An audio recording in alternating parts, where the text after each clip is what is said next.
Well, thank you so much for joining us for our last event for this particular collector series. I really want to thank Michael Stalker and the MCS Family Wealth Advisors for sponsoring this program. I think it's been absolutely wonderful. It's been great to be able to bring people like Kim here and to involve all of you in really thinking about collecting, both for us but for yourselves. So one of the goals of this whole series is to keep this going in one way or another.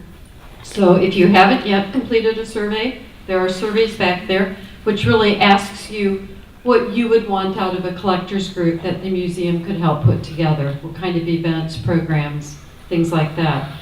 And we will bring all of you who are interested back together in September to really lay out a program that we think might work and see if you want to participate in that. So we're really looking forward to continuing what we've started in many different ways, whether it's talks with collectors, going to collectors' homes, acquiring works for the collection that you would vote on, different things like that. We'll find a model or models that will work for all of us.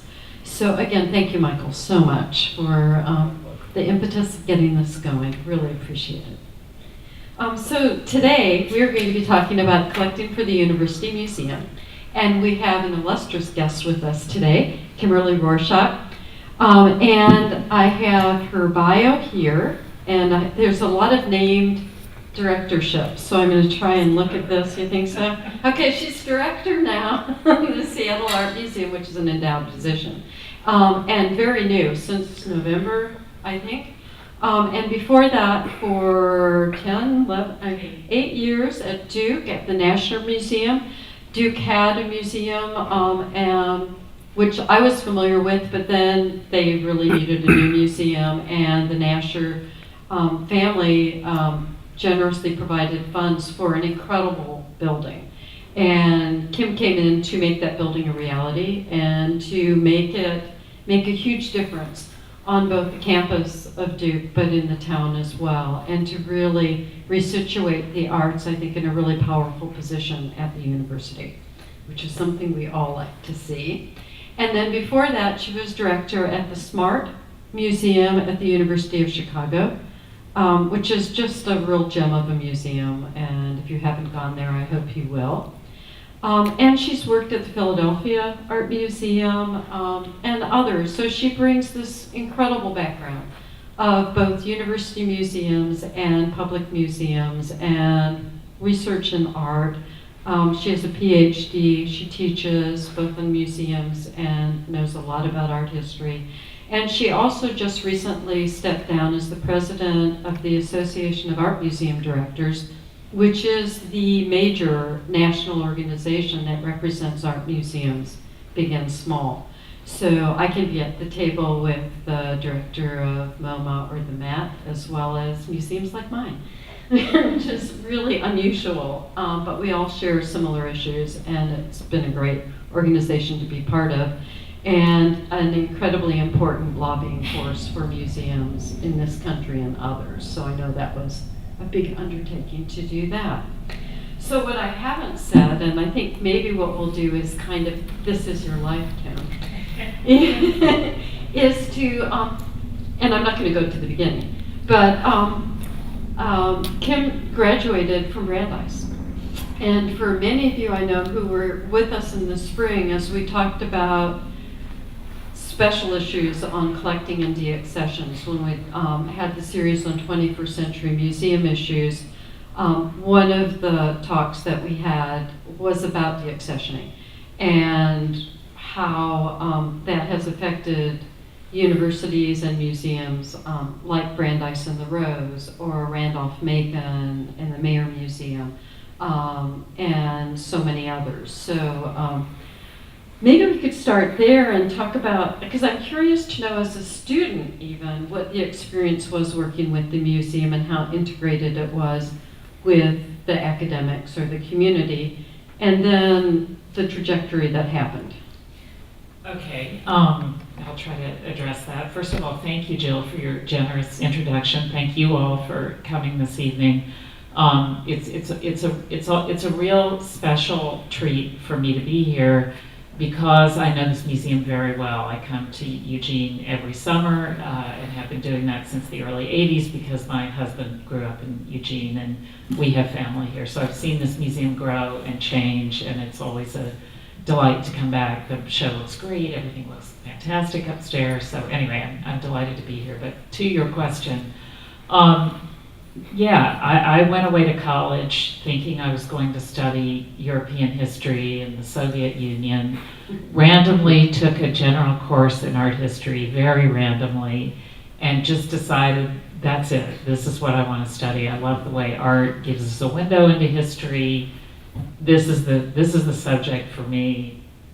I don't need to think about anything else. And I immediately gravitated toward the art museum at this university where I happened to go. And Brandeis had, and still has, I'm so happy to say, a very fine university art museum, the Rose Art Museum. Money was given in the 50s and the 60s to a museum was built, and then money was given to buy a collection of contemporary art. You know, you spend no more than $5,000 a work, buy a collection of avant-garde American art. A very talented director at the time did that. It was thought that that would really chime in with the university's mission and focus and dedication to social justice and avant-garde art, you know, which flowed through a lot of what was going on at that university at the time. And it allowed them to build what is an amazing collection of post-war American art, and they were able to continue and build on that. So even though it's a small university and not as wealthy as some that we might know, there's an amazing museum and an amazing collection. I went there, was able to get involved. The director of the museum at this small university at the time was also the professor who taught all the 19th and 20th century art courses, the modern and contemporary art courses.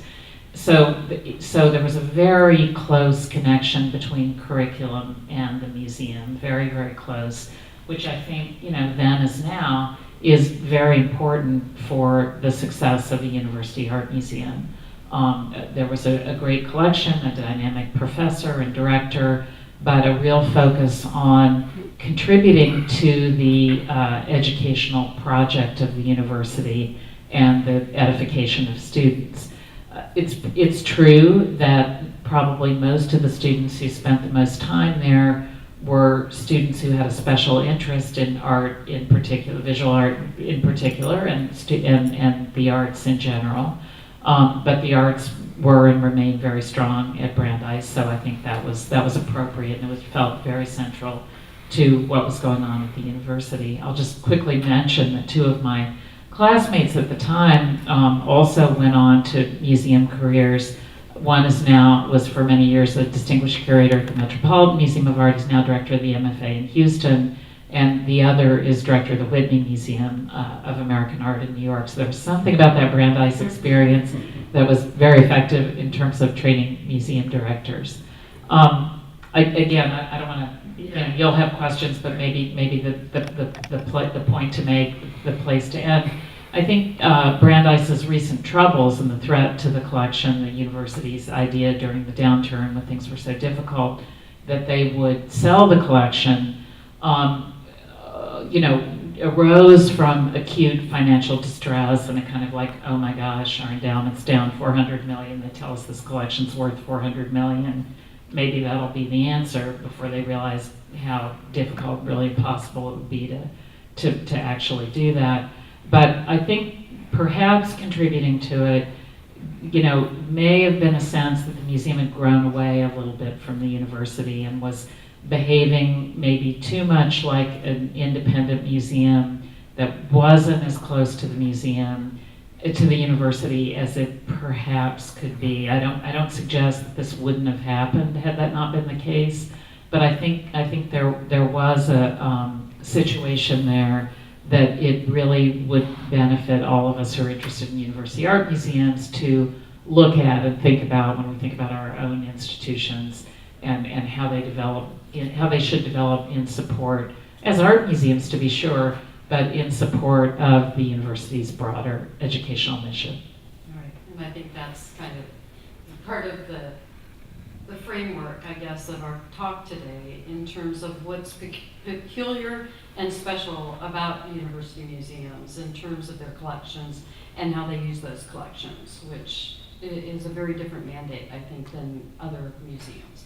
But I thought maybe, because we'll come back and talk about that maybe in more detail, is Brandeis was, the Rose was formed in a very specific way. In some ways, it didn't have to deal with a lot of extraneous collections or other things because it really was formed intentionally, or at least the collection was formed intentionally. But whether it's Duke or even, say, the SmART, I'm wondering whether you inherited a diversity of collections from alums and others that you had to deal with in some way that were either core to the teaching program or not core, and how you approach that. Yeah, and I think, I won't dwell on Brandeis, but actually there were many other collections that had come before, and there's a whole story there. But I think to your point, I think maybe the Duke example would be the most interesting. There was a museum at Duke previously, as you said, that had been opened in the late 1960s in a converted classroom building that was very modest and had chugged along, attracted some gifts and some collections, and then there was a recognition that that just wasn't going to do anymore, and this wonderful new museum was built at a completely different site, purpose-built museum, major architect, important moment for the growth of the museum. But it did inherit the collections that had been those of the original museum. And those collections focused primarily in 4 areas: classical antiquities, pre-Columbian art, traditional African art, and European medieval sculpture and related works. And all 4 of those collections were very important collections, very important teaching collections, and even beyond being teaching collections that had come in various ways, mostly as gifts, some purchase aspects to Duke. And we built this new museum. Ray Nasher, a very eminent, one of the greatest collectors of modern contemporary sculpture post-war in the US, an alumnus of Duke, gave most of the funds to build this museum. Other money was raised. And the question was, what should we do with these collections that we inherited? And Ray Nasher himself wanted us to just get rid of them all, or hide them in the basement and never let them be seen again. I'm not interested in this. We should focus on modern contemporary art. None of this is of interest to me, and we should do away with those. But yet, he was not going to be giving us his fabulous collection of modern and contemporary sculpture that, as you may know, was destined for the Nasher Sculpture Center in Dallas, where it is a fabulous collection, a fabulous facility. And so, that's interesting. And I did see when I got there that the opportunity for collecting, that the other donors, and Ray gave about half the money for the museum, and the other was given by other Duke alums, many of whom are collectors, some very significant collectors with national and international reputations, all in the field of contemporary art, exclusively in the field of contemporary art. So it seemed pretty clear that the opportunity going forward was going to be in contemporary art, and pretty leading edge contemporary art at that. But nonetheless, we have these collections. What should we do with them or about them? And it turned out that one of the things that the old museum had done very well was use these collections in teaching with faculty and with the university. And there were professors who knew the collections very well, who'd used them for many years with their classes and wanted to continue doing that. And so it seemed clear to me after getting there and thinking it over and talking to a lot of people that we ought to retain and use these collections as effectively as we could, at least to try that and see how that would go. None of these are areas that it's very easy to collect in today. Classical antiquities, pretty much forget about it. Pre-Columbian, very difficult. European medieval sculpture, that day is past. Traditional African, maybe a little bit easier, but a very good and large comprehensive collection already existed. So we didn't really need to think much about enlarging or continuing these collections, especially since there were no Duke alumni collecting in these fields that we had been able to identify or find. But, you know, just getting rid of them all or scattering them to the four winds didn't seem appropriate in terms of the museum's legacy and history and its duty to serve the university's broad educational mission, you know, which does include programs, robust programs in most, if not all of those fields. So, I mean, anyway, there's more to say about that. I won't go into it now. But one thing I'll throw in that's just interesting and another factor in all this when you're thinking about what your museum should collect, how should you deal with these disparate collections, you have to really analyze what your assets are. You know, what have I got to work with here? What is the history? What is the legacy? What should be preserved? What perhaps is not so important? And there were a couple of other collections that weren't so important. We felt that we proceeded to work on deaccessioning. I could talk about that later. But what's the opportunity for the future? Who's associated with us? You know, most collections will come by gift, and that's true of every museum. You're not going to have a deep, you know, huge pile of money that you'll go out and be able to collect in any and all fields. So what is out there that might come to us? What is our legacy? You know, what story can I tell here? How can I support the mission? You know, what should we do with this? And it's going to be a different answer for every museum. You also, of course, want to think about faculty strengths and academic strengths at your university. The head scratcher on that, I always felt was, well, you know, you may have a cadre of professors who are very devoted to using these collections and knowing them and, you know, building a program around them. But what if that person leaves or retires, even if it's way down the road? You know, then what? And will that department, you know, want to continue in that vein? Certainly the fact of having a great collection will be a factor in their deliberations as well, but those things proceed in messy ways. So that's another thing, kind of an unknown that you're going to have to somehow think about when you're trying to chart a future course. Not easy at all. No, and I'm assuming that, you know, from writings I've read of yours too, that you would agree that we're teaching museums, that our collections are incredibly useful, especially with faculty who can introduce worlds of art to students, as well as critical thinking skills and other things like that. So I'm wondering, you didn't mention American art at all with that, and you probably had art history faculty or Americanists. And what happens when you have a collection that doesn't have areas that may be strengths in the teaching program too? And are there ways that you deal with that, or you know, as a university museum, how do you deal with that? Yeah, well, again, part of it is trying to assess the resources that you have. You know, it's going to be very hard to be totally comprehensive. If there is a traditional strength in a field, you know, you may be able to address it with prints or photography, or, you know, there may be a way to do that, especially if there are collectors connected with you, potentially connected with you, who could be helpful with that. And it's a great pitch to make to them about the huge difference that their collection could make if it came into your museum. Duke, weirdly, did not have an Americanist in its art history department, although it's a wonderful department with an important doctoral program.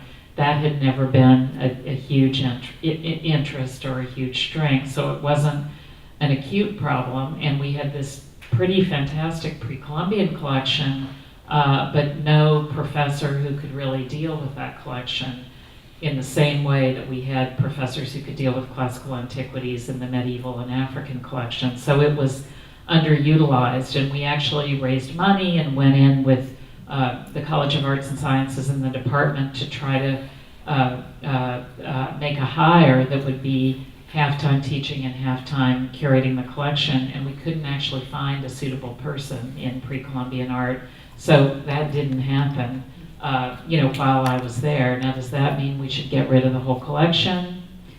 You know, not necessarily, and indeed there were students who were interested in it. Duke has tight relationships with UNC and Chapel Hill, and they often cover area studies kind of together, getting together on well, you hire faculty in that area, we'll hire faculty in this area, and students can take courses in both places. So we were able to address it that way. Students did wonderful exhibitions out of that collection, so we were still able to use it for teaching and learning. Sometimes you have to think not so narrowly about the subject area, but there may be a way this can be used even if there's no one exactly in that field. These traditional collections that we had, they covered the ancient world and they covered so-called non-Western areas. We weren't going to be able to form a collection in East Asian art. There just hadn't been an interest, there hadn't been a tradition. That was something that was actually covered well at UNC in Chapel Hill, so in our region, in their museum. And so we didn't really need to do that, and it didn't make sense to try to go there. But yet, we had ancient in the Western tradition, we had ancient in the non-Western tradition, and we were building in leading edge contemporary because of the opportunities that we had there.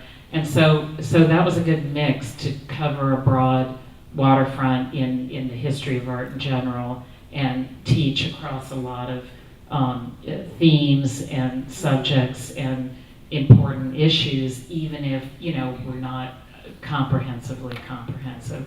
Another thing that factors into this is, where are you in the world? If you're a university in the middle of New York City, maybe you don't really need a university art museum. And indeed, if you look at the history of Columbia and NYU, you'll see that they haven't done much there, and they've instead built very deep and meaningful partnerships with the city museums. And that was kind of an issue for us in Chicago, and we could talk about that. But if you're at Duke or if you're at the University of Oregon, you're also the municipal museum, and that's an important role for you to play that the university probably wants you to play, or you need to understand to what extent they want you to play that role. And so you have to factor that into your thinking and collection development as well. Yeah. And I think that's been a process that we've been thinking about over the past 2 years here, because we had a collection, or have a collection, that is primarily focused on East Asian art and Pacific Northwest, which are fabulous collections and both really important.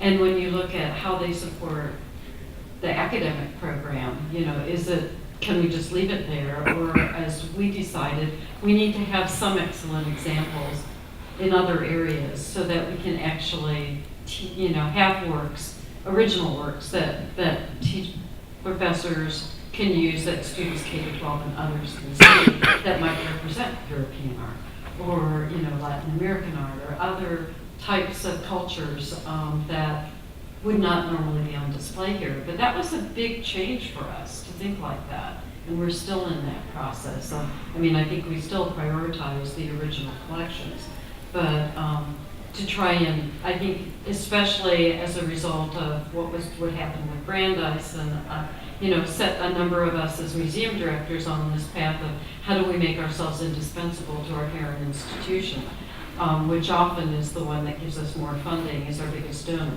So you want to make sure that you're supporting the academic program as broadly as you can. Yes. Yes. That all resonates very, very deeply with me. But yet, resources are limited. You have to be strategic. I think it's a common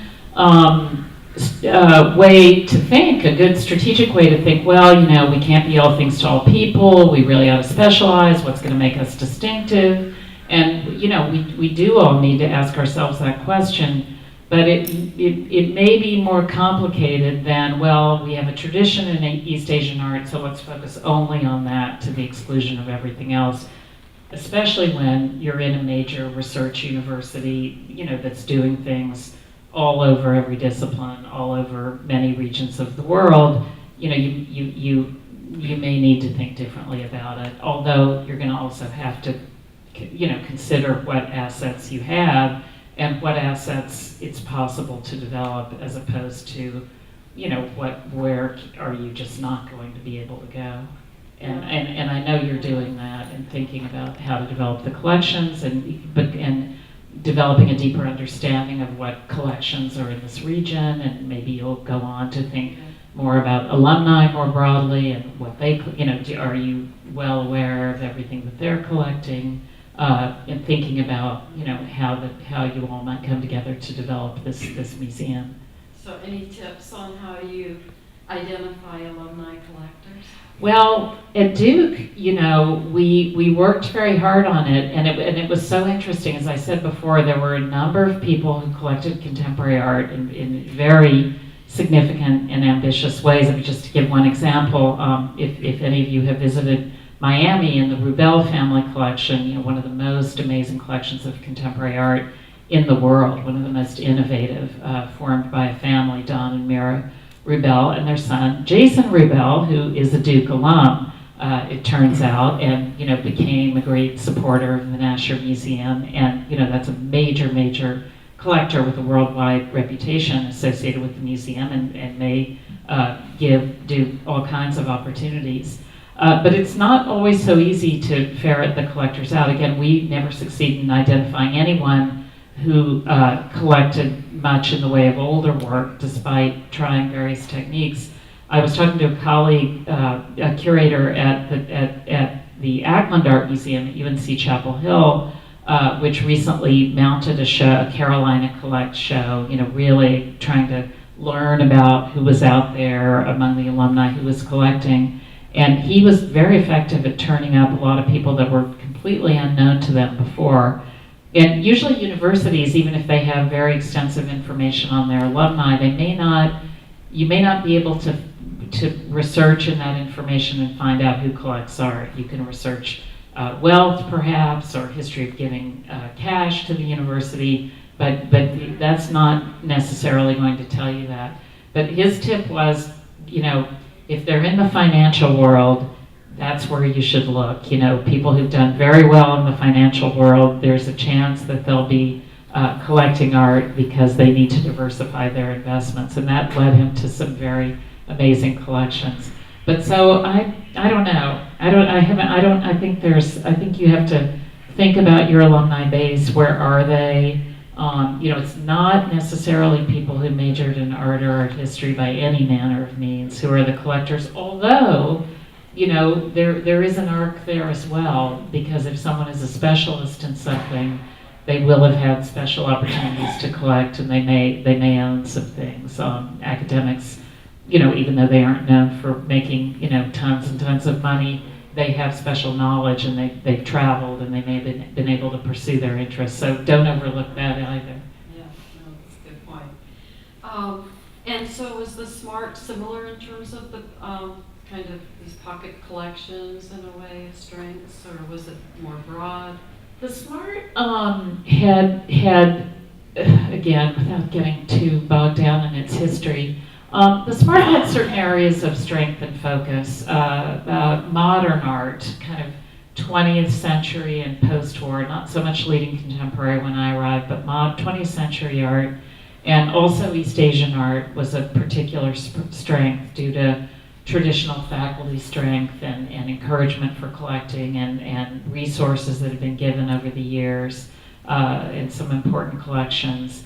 Also quite a good collection of classical antiquities that had been formed at the university long before the museum existed, and that's a pattern that one sees. The Duke Classical Collection came about that way too, collecting in the classics department among faculty for objects that could be used in teaching before an art museum ever existed. And then once an art museum did exist, a recognition that would be the best place to keep these things.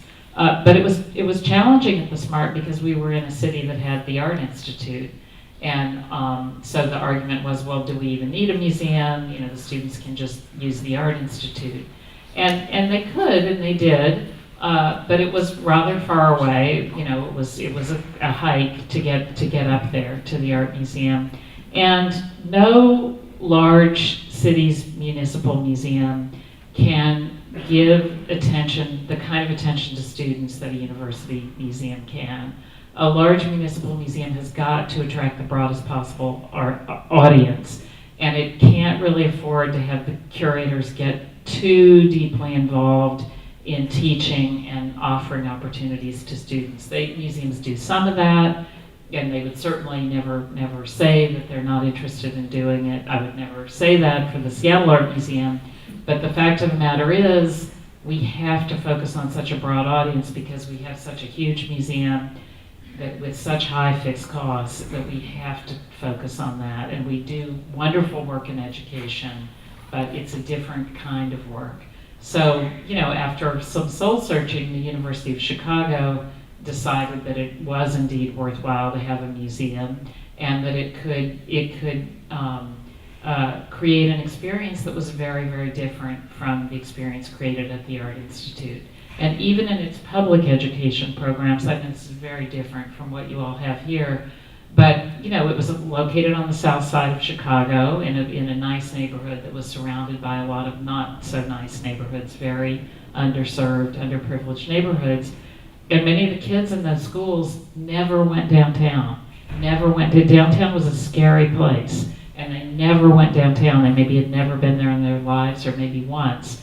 And so the thought of going to the Art Institute, not really on, but we had an opportunity there because we were right there in that community to serve those kids in those schools. So even in those broader public programs, we served a broad swath of audience that the Art Institute, believe it or not, was not able to serve effectively. So it's kind of all about where you are and what opportunities you have and what your university wants you to do and wants to support.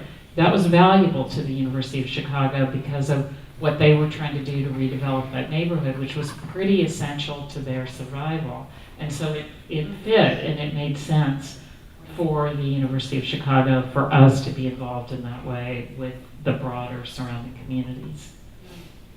So are there other ways you can think of in terms of how academic collections or museums with collections might vary from public museums?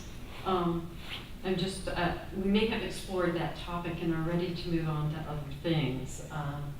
Well, I think, there are art museums, so they have a lot in common with municipal museums, but they have these fundamental differences. I mean, they really must think about, we've said this 1,000 times already, how do we support the educational, the academic mission of the university? Some people don't like to put it this way, but I found it useful. How do I support the brand? How does the SmART Museum support the brand of the University of Chicago?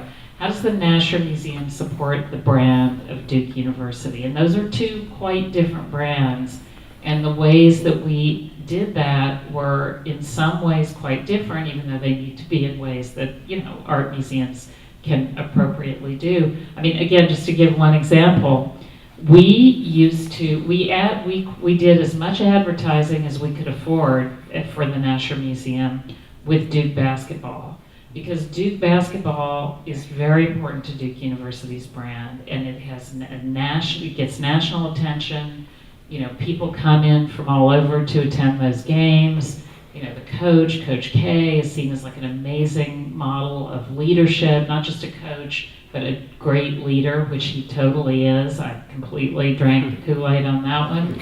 And aligning we sponsored, I'm not embarrassed to tell you, the Nasher Artistic Play of the Game. And it was awesome. We shared people would come in for the games and they would come visit the museum. And that was excellence in a way, and we were excellence in our own way, even if it was leading edge contemporary art. No, we didn't do a show on the art of basketball. It needed to be significant as art, but that was a great alignment for us. And Duke loved it because it supported the Duke brand and mission in a very unique and powerful way. So whatever those ways are for your museum and your university, and the answer is going to be different, but what is that you can do as an art museum to help make your university more excellent and more distinctive and greater? And if we move on to serving our core audience, the students, I'm wondering, over your time working in academic museums, what kind of changes you might have seen in terms of how we can bring these students into museums? Yeah, and I think, that's a job that's never done. I mean, you would think, well, it's the University Art Museum. I mean, all the students go there, right? Well, not unless you work to bring them in, not unless you kind of market to them or advocate to them or think about how you're going to engage them. Are you working with faculty such that there are classes where they have to come in, to fulfill their assignments? That's a way. Are you doing social events for students that will be interesting to them? That's a way to do it. And again, it's not going to be the same at every university. What do students like to do at your university? What would they like to do but there's no other opportunity to do? Can you play a role, there that will help you be unique and distinctive? If it takes a bowl of candy bars in the last gallery, is there a way you can safely do that? I mean, what is going to bring them in, get them in the habit of visiting museums, get them engaged with your institution? I always taught as director of the University Art Museum, even though it was hard to find time for it. It seemed very, very important to making sure that the university was aligned and was dealing with students. At Duke, I taught a course called Museum Theory and Practice every year. And it not only was it an art history course, but it satisfied a requirement for a certificate program that was very, very popular at Duke called Markets and Management. A lot of econ majors took that certificate, a lot of kids in social science, not just kids who were studying art history. And for that reason, I would every year get a number of students who had never taken an art history course or even maybe really thought that much about museums, but they needed another course for the certificate. It fit in, it sounded interesting, or maybe they thought it would be easy, like how hard could a course about museums be? And, they soon found out. But anyway, be that as it may, it was a great opportunity to engage some kids who might be our future donors and patrons and board members, even if they weren't going to be art history majors, and they could learn about, what it takes to run a museum and a nonprofit and how fundraising is done and, what does a nonprofit balance sheet look like and, what does it mean to, be a mission-based organization, rather than be focused on the bottom line. And, they found these topics interesting.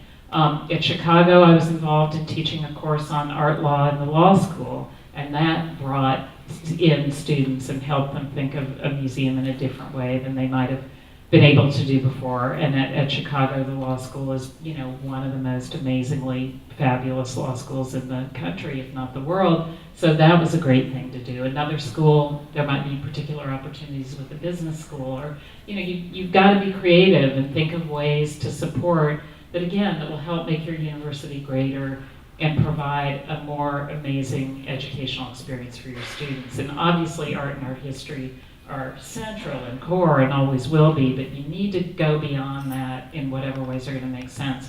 What are the biggest majors? What are the most popular majors? Can you do something with the kids in that major that will be really interesting and amazing for them? And how do you, leaving the students for a minute, we have a room of local collectors, a lot of local collectors, in terms of how, other than exhibitions and say a collectors group, one might engage collectors in the mission of the museum and its teaching, with students or others. So did you do that kind of work too? Well, I think this may not quite be an answer to your question, but one thing I would say is that when working with collectors, and talking with them about whether my museum would be a good place for them to make a gift or leave a legacy of their collections, it was always very important to talk about how the works would be used and how that might be different from how they would be used at the Art Institute or the Met or, the hometown museum, whatever it might have been, or the place where the alum now lived. And again, this will be different at different universities. University of Chicago alumni lived all over the country, but quite a lot of them lived in Chicago. Duke, hardly anyone lived in Durham. They lived all over the country, in major cities, all over the country. So, where do your collectors live? what might be your competition in that. But talking about how the works will be used and how they will be used more deeply in an educational way, you know, more kind of one-on-one and in more deep engagement with students in the university that they love and graduated from was very powerful with many collectors. Also, you know, the work might make more of a difference and thus be displayed more often and just make more impact at a smaller museum that didn't already have 60 works by Picasso than at the Matter MoMA, perhaps. And that might be a powerful, you know, argument for a collector. I think in terms of working with collectors in building their collections and helping them educate themselves, again, it depends what city you're in, it depends who you've got as curators and what their specialized knowledge might be, and who you've got as collectors. You know, if you're in special areas and you have deep knowledge on your curatorial staff, and there are collectors, you know, nearby or who gravitate toward your museum who are interested in that, you have an opportunity that's similar to, you know, the way any museum would do it. Often collectors get so deeply into what they're doing that they'll know more than any museum curator because they focus on that. So I've found that we can learn a lot from collectors about certain areas of collecting, and they can then share that knowledge more broadly. So again, it just depends. But coming up with programs that are engaging and that serve the needs of your collecting community are important. Travel sometimes is involved, depending on where you live, you know, to seek out together the knowledge or access to important collections in a particular field. And a museum can often open those doors and help people get started. So. That's great. Well, I could keep asking questions, but I think I'm happy, if you are, to open up questions to all of you, if you've been dying to ask anything. Any questions? Let me. There are sources of streams of possible gifts that are sort of aimed at university museums rather than others. Well, again, I mean, I spoke of why it might appeal to a particular collector, you know, the distinctive uses that would be made. I mean, I saw in your galleries, again, just to give one small example, you have a group of Polaroids that were given by the Andy Warhol Foundation, and they made an effort a few years ago to distribute those Polaroids exclusively to university art museums. They thought they would be best used and housed there and would be most interesting to those. So they didn't give them to major museums, they gave them exclusively to university art museums. Nothing like that is coming to mind right this minute, but I think, again, I think that kind of the heart of your question is, you know, are there people or institutional donors who will be attracted to this specific mission? And I think the answer is yes. I mean, there always have been, and there will be. But still, in all, you know, your alumni, the community of people who cares about your university for whatever reason, that's going to be your most powerful universe. You know, I've been in situations with the university president or a development officer saying, well, you know, maybe you all are, you know, you're about art and you may be able to get the gifts that otherwise we wouldn't get. You know, people who wouldn't be interested in our university might be interested in our university art museum. And that can sometimes happen, especially certainly if these donors live in the community. But at the end of the day, your most generous donors are gonna have a tie to the university 9 times out of 10, in my experience. You should call. I know the focus of the program is university art museums, but nevertheless, you right now are the director of a public art museum. I'd be sort of curious for you to comment on some of your recent successes in maybe one problem area. Well, I've only been there since November, and we have a lot of challenges at the Seattle Art Museum, but I like challenges and problem solving, so we have a lot of things that we're working on. Directing a standalone museum is very different in many, many respects from directing a university museum, as you might imagine. In a university, you are a very visible and hopefully influential, but relatively small unit in a large university, large research university. In all my experience, you may be a senior and valued administrator, but you're not the CEO of the organization. You're a unit head. Whereas in a large standalone museum, even though it's much smaller than the parent university of the other museums I directed, I'm the CEO. I report directly to a board of trustees. I'm a very visible cultural institution in a large city, and it's a very different kind of a thing. And I've loved my career directing university art museums, but I wanted to try that. I wanted to take that on. You don't have the infrastructure to rely on. You've got to. You're on your own with your board of trustees and your supporters, but you can't call on university legal counsel or university HR or university development to help you, or university facilities. You gotta do all that. So it's different in many ways, but a very interesting challenge. As I said before, I think maybe the most fundamental difference is, especially in a large museum, and Seattle is kind of on the smaller end of very large museums, I guess is how I would put it. You have a big facility and you have very high fixed costs. And in our case, we have 3 facilities to run that are in different parts of the city. And you have to do a lot of fundraising, and you have to watch your earned income too. Most of us charge admission because we have to, and you need to attract as many visitors as you can. You've got to think about marketing. You've got to think about your mix of exhibitions with that goal in mind. I mean, of course, your mission is educational and artistic, but there are certain things you might like to present that you just cannot, because they just would not bring in enough people. And there's much, much more pressure to do that in a municipal museum than in a university museum. Not that audience doesn't matter, but you have a base of support, you have a mission to serve an audience very deeply, even if it's not maybe such a large audience, and there's some real differences there.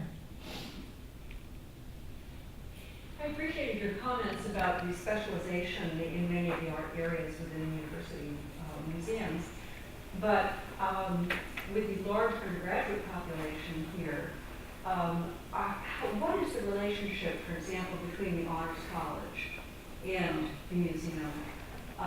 And what kind of involvement is there from non-specialized faculty in the arts with the museum? Because I think that's an opportunity that can be developed. Well, we try and, shall I say, infiltrate every area of this university, have programs with every school and college and athletics as well. So, we have the Art of the Athlete show that'll be coming up soon. But we have recently, we're hoping it will be a new ongoing initiative that we're doing, is an academic support grant program. So we had our first one last year, where I went to the deans of arts and sciences and architecture and allied arts and said, if I put up, say, $5,000, will you each match that? And then I can go to the provost and double that. And then we can invite faculty from those schools to send applications for projects they want to do that will make the museum central to learning. Whether it's small exhibitions, borrowing work, bringing in a lecture, something that would not happen otherwise without even $3,000 to $5,000. We're not talking about a huge amount, but for faculty, that is a huge amount. So that went really successfully last year, and so I went back this year, and maybe I can up it, but 5,000 seems to be a level that no one seems to worry about right now. But then the Honors College came in and said, can we be part of this too? So, so that was great, because I knew the dean of the Honors College at that point, and they're in a search for a new one. But then I had to go back to the provost and say, so last year you gave me 50, now this year can you give me more? You know, and what's, what's, you know, the limit of that, and how do you get something like that institutionalized? Which could happen probably with a group of deans going to the provost with me and saying, this is an interdisciplinary way of learning, you know, it's one of your goals. Can you set aside X amount every year so we do this kind of program? So money is a great incentive for those things. We also have about 50 students that work in one way or another in the museum, either as, you know, students who work in our departments, but also as receptionists and gallery monitors. And they come from across the university, and they're some of our best ambassadors. So they will then go back to the different schools and departments they're in and spread the word. But we have a program, we try and create these action teams, which we'll bring you in on, that represent the different constituents that we think any project should bring in. And we mostly do that for major exhibitions, but occasionally others. So with that group of faculty and students and advisory board members and community members, we brainstorm. What are the effective marketing ways, the programs? Have we thought of all the constituents? How can we be smart about it? How do we evaluate the success? What do we learn? How do we move that forward? So depending on the project, the tentacles go out wider. And your question is a good one, and Jill's been so creative and energetic in her programs, but right, it's not just about the specialized areas. You know, at Duke, we got involved in every year the incoming freshmen have to read a book, and we got the idea of doing a little exhibition on a related theme, and then all the, you know, the university was interested in having a writing project around that, so bam, every freshman's got to come in. So again, it made their experience much, much richer and much more educational for them. So, you know, thinking about how to really support, you know, in so many different areas is very important. And sometimes it's even the faculty outside of the core areas, like the faculty outside of art history, or, you know, the ones that you think will be your closest partners. The other ones may be more open to innovation and ideas and be willing to come up with interesting programs. You know, for us, it's Asian studies, Latin American studies.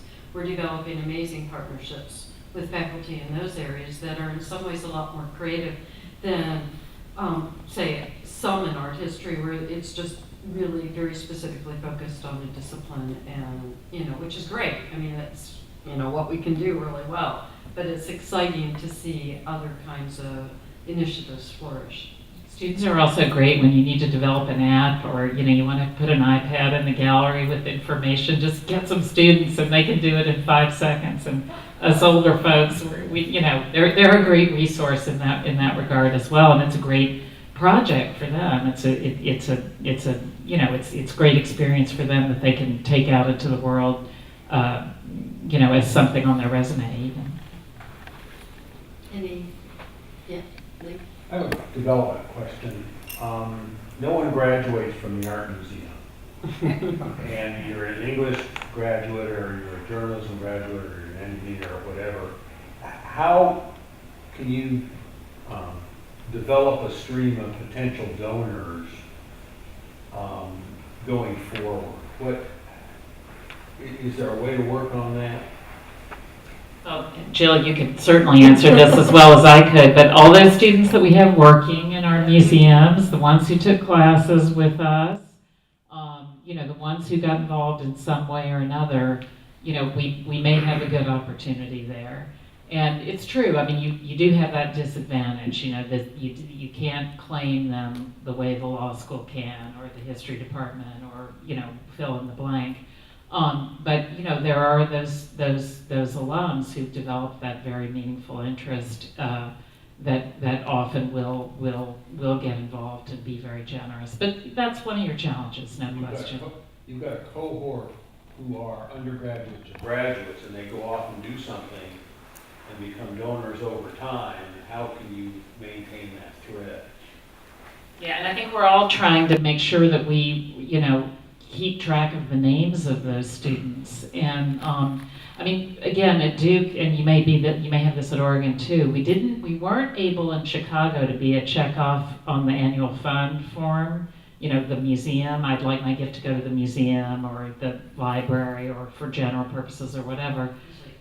But at Duke, we were able to get a check-off box. You know, they could direct their gift to the National Museum, and you know, many people did. And it was always interesting. The class that was graduating, you know, who gave to the museum, and often it was students who'd worked in the museum or had a meaningful experience. And then you just keep, you know, in touch with those people and try to build it.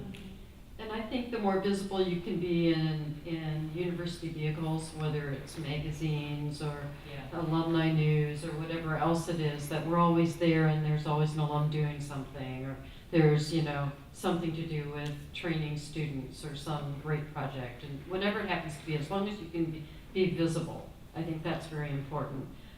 This coming year, we successfully applied for a graduate student-funded project, student funding. So we have a GTF or GTA, I'm not sure what you call them when they're not doing actual teaching, but this will be the president of our student membership group. So this person will be responsible for finding out what students want and creating programs that students run. So we've done this at a smaller level, but we haven't had it focused on students doing it for students. So we're hoping that this might be a vehicle where, you know, 2 years ago or 3 years ago, we started a free student membership program so we could get their emails and keep them involved. And with the hope that when they graduate, they will still give us an email, we'll give them a first year free membership, and we'll try and keep them involved that way and build this alumni base. But we're trying to do it in a much more purposeful manner starting this year. So we'll see. And we have a great development program at the university where they are telling all the development officers to look around the walls. You know, is there art on the table? Is there anything hanging? Ask a question. You know, see who's on the board of the Seattle Art Museum. Things like that. Yes, I used to do a presentation every year for the development team at Duke, like how to find out what is that art that they have. Like, it's okay to ask any question about it except maybe how much it costs. But, you know, when they tell you where they got it, write that down and come back and tell me, and that will help me ascertain whether it's going to be something of interest to me or not. But they have no idea, the development team, so we have to kind of train them in that. Sure. Are there any special or ways in which you've involved the community in the art museum? We're kind of, I would be delegating the town in terms of art museums. And we have a rock festival, we have a wonderful symphony, we have a number of track events where people from all over the world come. What kind of partnerships do you think work effectively in engaging the community? I mean, we're so thrilled to be part of this now with the Living Legacies exhibit, but there must be other ways in which you can involve a larger, not only this community, the greater Eugene Springfield community, but also thinking on a more national, international level. You're asking Jill, me, Both Well, at Duke again, it's best to fall back on examples because I think it just brings it alive and it helps you see how it might apply. First, we had some great success partnering with the Carolina Ballet, the professional ballet company, which happened to be based in Raleigh, not even Durham, but you know the three cities are, you know, very close together. And we presented a Picasso exhibition, and they choreographed a Picasso ballet that was very successful. They did one in partnership with a major Spanish Golden Age El Greco show that we did, and they did another one. I can't even remember what the other show was, but their artistic director and choreographer, very well known and very interested in doing things around, inspired by works of art. And they were willing to put marketing dollars into it. There were donors who loved the ballet and the Nasher Museum and loved the idea of the partnership. And So anyway, whenever you collaborate with someone, I feel that it helps to get more attention. It's not just one institution doing this. They're working on it together. It must be important. I ought to take notice and maybe participate in that. So again, you've got to find the right partner. The collaboration has to benefit both parties. Sometimes you have to raise special funds to do it. But you have the Bach Festival, you have the American Music Festival, which is wonderful, and you just have to see what specific opportunities might present themselves in your community. But if you can find the right one, that you pool audiences, you pool marketing dollars, it's very powerful. Yeah, that's great. Like one more question? Okay, Dom. You've mentioned that most university museums have only a few areas of specialty. And I was wondering what the potential is for exhibition loans between university museums to sort of exchange from their areas of strength and supplement areas of deficiency in sister. You know how we have sister communities around the world? Why not cohort of sister museums that are sharing from their strengths? And there is actually a program like that the Yale University Art Gallery is leading, and they really do have pretty comprehensive encyclopedic collections, and they've gotten funding to do it, and they're working with other museums in their region primarily. Jill might feel otherwise about this. I mean, we do all lend to and borrow from each other, for exhibitions, specific works. But often, Yale's having some good success with their program, but often when you get into these longer-term partnerships, the lending museum wants to give you their third-rate stuff, and have you commit to that for a long period of time and, fund the exchange or whatever, and maybe that's not the stuff that you really wanted. And they're not so willing to give you their first-rate stuff, they would for a special exhibition on a particular topic where it would fit in, but I think it's been harder to come up with some of these longer-term partnerships. I'm being very honest now. Although Yale is having some success, their collections are so deep, but there was a funded initiative called the Museum Loan Network with that very idea, which floundered after a few years because museums were not willing to give up their best objects. What they wanted to lend out for long periods were the things that were not so much the best objects, and that was less exciting to the receiving museums. Although if you needed it for a specific purpose, if you had a great faculty member who worked on, pre-Columbian art and your own collection couldn't support it, it might be very wonderful to get a collection of pieces from another museum like Duke who had them and wasn't able to show them because they had no faculty member for an extended period of time in exchange for the collection being cataloged and better understood. So I think, not to be too negative, I think there can be opportunities, but you have to find funding. And again, a collaboration that's going to truly benefit all the partners. I mean, it worked for us very well when we had a great group of pieces from the Detroit Art Institute, which we're kind of kicking ourselves for sending back now. Should have just kept them a little longer. Kept them safe. But we also at UVA, we participate in the Museum Loan Network, and we're able to give a number of pre-Columbian objects to a museum for a long period of time. But what happens too, especially with that one, is that you got to do half of it for free, and then it went out of business, and you had to pay the rest of it yourself. So it was a Which bit means of a surprise. fundraising. Not that we mind Right. paying, but it means another thing you have to raise money for, so it becomes more And challenging. then the other thing we're working on is areas that are not represented that are taught, such as ancient art. Would be great to have a Greek crater or a couple other objects. We wouldn't need many, maybe 3 objects, maybe 3 wonderful objects that we don't have now. But it also means that you have to have faculty who are willing to work with objects that they don't have necessarily their slide lectures for, or whatever, their PowerPoints anymore. They have to kind of work with us to find objects that they really want to teach with. And I think if you're not going for a huge number of objects, you can find examples. But again, you just have to have the funds to do that. And we're hoping that our academic support grant program will continue to grow in that way.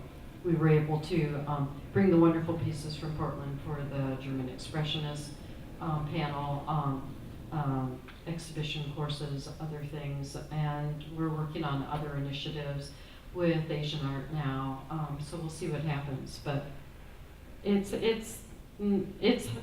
there's so many rules and so many different ways of doing things. It's hard to make it happen easily. So I'd like to thank Kim, thank all of you for coming, and looking forward to seeing all of you in the fall when we gather again as collectors and talk about what to do next. And because so many of you are Living Legacy collectors, on behalf of the museum, we really do want to thank you for making the exhibition possible, for sharing your amazing works with our community, and for being part of the museum. But for all of you, please join me in thanking Kim. Thank you.